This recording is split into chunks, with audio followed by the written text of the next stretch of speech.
एक किसान अपने जीवन की परेशानियों से बहुत दुखी था। तो एक दिन उसे एक बुजुर्ग व्यक्ति ने बताया कि तुम्हें अपने दुखों का निवारण करने के लिए महात्मा बुद्ध के शरण में जाना चाहिए, जो कुछ दिनों के लिए पड़ोस वाले गांव में ठहरे हुए हैं। वह निश्चय ही तुम्हारे सभी दुखों का निवारण करेंगे। यह सुनकर किसान बड़ी उत्सुकता के साथ महात्मा बुद्ध की शरण में गया और उसने महात्मा बुद्ध से कहा, हे प्रभु, मैं एक किसान हूँ। मुझे खेती करना पसंद है, लेकिन कभी भी बारिश पर्याप्त नहीं होती है, जिससे मेरी फसलें बर्बाद हो जाती हैं। पिछले वर्ष मेरे पास खाने के लिए कुछ भी नहीं था और इस वर्ष अत्यधिक बारिश हो जाने के कारण फसल का बहुत नुकसान हो गया है। मेरे पास खाने के लिए पर्याप्त भोजन नहीं है। मैं शादीशुदा भी हूँ और मेरी पत्नी मेरा ख्याल रखती है। मैं उससे बहुत प्रेम करता हूँ, लेकिन कभी कभी वह मुझे बहुत परेशान करती है और जिससे घर में झगड़े हो जाते हैं और मुझे लगने लगता है कि अच्छा होता अगर वह मेरी जिंदगी में नहीं आती। किसान लगातार महात्मा बुद्ध को अपने दुखमय जीवन के बारे में ऐसी तमाम बातें बता रहा था और महात्मा बुद्ध उसकी सारी बातें बड़े ध्यान से सुन रहे थे। किसान अपने जीवन की सारी परेशानियां बताने के बाद राहत महसूस कर रहा था तो वह चुप हो गया और अब उसके पास बताने के लिए कोई और समस्या नहीं बची थी। अब वह चुपचाप बैठकर बुद्ध की ओर देख रहा था और अपनी समस्याओं का समाधान पाने के लिए बुद्ध के उत्तर की प्रतीक्षा कर रहा था, लेकिन बुद्ध चुप थे। किसान ने कहा, हे प्रभु, मैं आपकी शरण में आया हूँ, कृपया मेरे जीवन की इन समस्याओं का निवारण करें। बुद्ध ने कहा, मैं तुम्हारी कोई मदद नहीं कर सकता। किसान आश्चर्यचकित होकर बोला, प्रभु, सब लोग कहते हैं कि आप सबके दुख दूर कर देते हैं, तो आप मेरी समस्याओं का समाधान इसलिए नहीं करेंगे क्योंकि मैं एक गरीब किसान हूँ। बुद्ध ने कहा,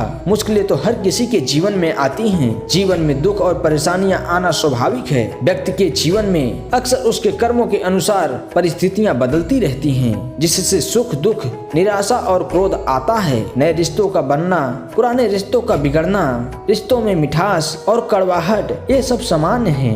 यह जीवन का हिस्सा है और हकीकत तो ये है कि हमारे जीवन में लाखों समस्याएं हैं और इन समस्याओं का समाधान मैं और आप नहीं कर सकते। इसके बाद किसान अपने नियंत्रण खो देता है और क्रोधित होकर ऊंची आवाज में बुद्ध से कहता है कि हर कोई कहता है कि आप एक महात्मा हैं, सिद्ध पुरुष हैं और मैं इसी विश्वास के साथ यहाँ आया हूँ कि आप मेरी मदद करेंगे। यदि आप मेरी समस्याओं का हल नहीं कर सकते तो मेरा यहाँ आना व्यर्थ था। हर कोई झूठ बोलता है कि आप सभी समस्याओं का समाधान कर देते हैं। आपने तो मेरी एक भी समस्या का समाधान नहीं किया। जिसके बाद महात्मा बुद्ध बोले, आप जीवन में आने वाली समस्याओं से विचलित हो जाते हैं क्योंकि आपको लगता है कि आप दुनिया के सबसे दुखी व्यक्ति हैं, जबकि सच्चाई यह है कि हर किसी को अपना दुख सबसे ज्यादा महसूस होता है। लेकिन जिस दिन आप यह समझने लगेंगे कि मेरा कष्ट अन्य लोगों की तुलना में बहुत कम है, उस दिन से कोई भी दुख आप पर प्रभाव नहीं डाल पाएगा। जब तक आप नहीं चाहोगे कि आपके जीवन में कोई परेशानी न आए और आप हर दुख दर्द से बचे रहें, तो यह संभव नहीं है।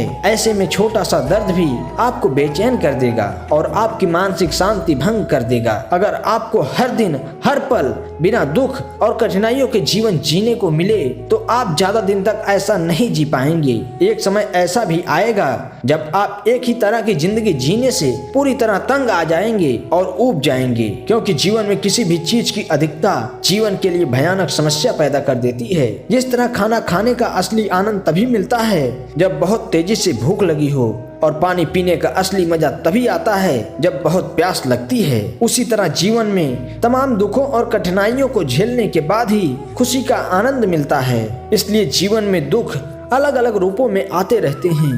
हम चाहकर भी अपने जीवन से दुख को खत्म नहीं कर सकते, लेकिन उनसे इतना ऊपर उठ सकते हैं कि कोई भी बड़ी से बड़ी समस्या हमारे मन को विचलित न कर सके। इसके लिए अपने मन को शक्तिशाली बनाएं। महात्मा बुद्ध का यह अनुभव ज्ञान पाकर किसान संतुष्ट हो गया और उसका मन बिल्कुल हल्का हो गया। मन में जो समस्याएं परेशान कर रही थी उसके प्रति जिज्ञासा शांत हो गई। किसान ने अपनी आंखें बंद कर ली और आनंद का अनुभव करने लगा। किसान को समझ आ गया कि वह अब तक क्या गलतियां कर रहा था और वह बुद्ध के चरणों में गिर गया। धन्यवाद दोस्तों, उम्मीद करता हूं कि इस कहानी से आपके जीवन की कई समस्याएं समाप्त हो जाएंगी या कुछ समस्याओं का समाधान मिल जाएगा। और अगर आपको वीडियो अच्छी लगी हो तो वीडियो को लाइक, शेयर और चैनल को सब्सक्राइब जरूर करें।